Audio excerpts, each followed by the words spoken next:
আমি ঝর্ণা বলছি গাজীপুর থেকে। জি ঝর্ণা বলেন। আমার আমার প্রশ্ন হলো যে তত্ত্বাবধায়ক সরকার এবং নির্বাচন কমিশন এই দুজনের মধ্যে পার্থক্যটা কি? যদি তত্ত্বাবধায়ক সরকার যদি স্বাধীনভাবে নির্বাচন করতে পারে, তাহলে যদি স্বাধীন করে দেওয়া হয় আপনার নির্বাচন কমিশনকে, তাহলে কি নির্বাচন কমিশন কি সঠিক এবং সুন্দরভাবে সুষ্ঠুভাবে নির্বাচন করতে পারে না?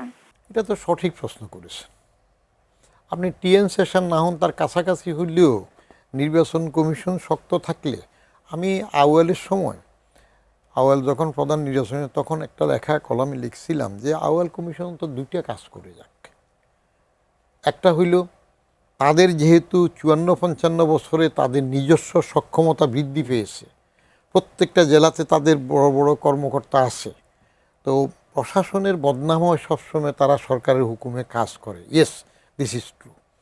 কারণ একজন ডিসি রিটার্নিং অফিসার হইলে তার কাছে যদি সরকারের তরফ থেকে নির্দেশ যায়, তাহলে তার ঘাড়ে দুইটা মাথা নাই, সে কিছু করতে পারে না।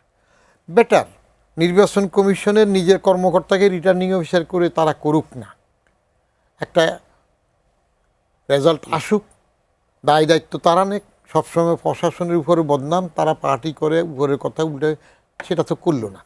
আরেকটা পরিষদ মেনেছে যে ওই যে আয়নাতে চেহারা দেখে চুমু খাওয়ার দরকার নাই, ব্যালট চালু করুক, সেটা করেছে। তো এখন নির্বাচন কমিশন যদি শক্ত হয়, আসলে তত্ত্বাবধায়কের দরকার হয় না। তত্ত্বাবধায়ককে আনলো যার যেসব রাজনীতিবিদরা কেন আনলো, তারা পরস্পরের প্রতি তাদের নিজস্ব আস্থা ছিল না যে এর ফেভার থাকবে ওর ফেভার থাকবে। রাজনৈতিক দলগুলো যদি ঘোষণা দিত যে আমরা সঠিকভাবে নির্বাচন কমিশনকে সহায়তা করব, নির্বাচন কমিশনের কাছে নির্বাচনকালীন ক্ষমতা থাকে, তারা ঠিকভাবে নির্বাচন করবে, তাহলে তত্ত্বাবধায়কের দরকার হয় না। কিন্তু সেটা তো হয় না। আইডিয়াল সিচুয়েশন আমাদের এখানে এখনও গড়ে উঠে নাই, সেজন্য তত্ত্বাবধায়ক দরকার। তত্ত্বাবধায়ক হইলে সবাই প্রশংসা করে যে তত্ত্বাবধায়ক আমাদের যে নির্বাচনগুলো এই পর্যন্ত হয়েছে ভালো হয়েছে। কেন? তার কারণ হলো সেই সময় তো তত্ত্বাবধায়ক সরকারের কোনো দল থাকে না, তারা কোনো মাস্তানি অ্যালাউ করে না, প্রশাসনের মধ্যে কোনো রকমের চাপ যায় না, যার ফলে তত্ত্বাবধায়ক সরকার যেভাবে উপর থেকে নির্দেশ যায় সেভাবে তারা সঠিক কাজ করে। এই জন্য তত্ত্বাবধায়ক সময়ের নির্বাচনগুলো ভালো হয়েছে, পরিষ্কার কথা। এই যে ইউনূস সাহেব শেষ দিক দিয়ে ফেল করতে করতে একটা নির্বাচন করে দিয়ে উনি বেঁচে গেলেন, কিন্তু তারপরেও তো এই নির্বাচন কমিশন যেটা আছে এটাকে নিয়ে অনেকে অনেক সমালোচনা করেছে কীভাবে করেছে। এই জন্য নির্বাচন কমিশনে যারা আছে তাদের ডিএনএ টেস্ট করে দেখেছে তারা কোন দলের, কার সাপোর্টের, সেগুলোর থেকে বলা হয়েছে।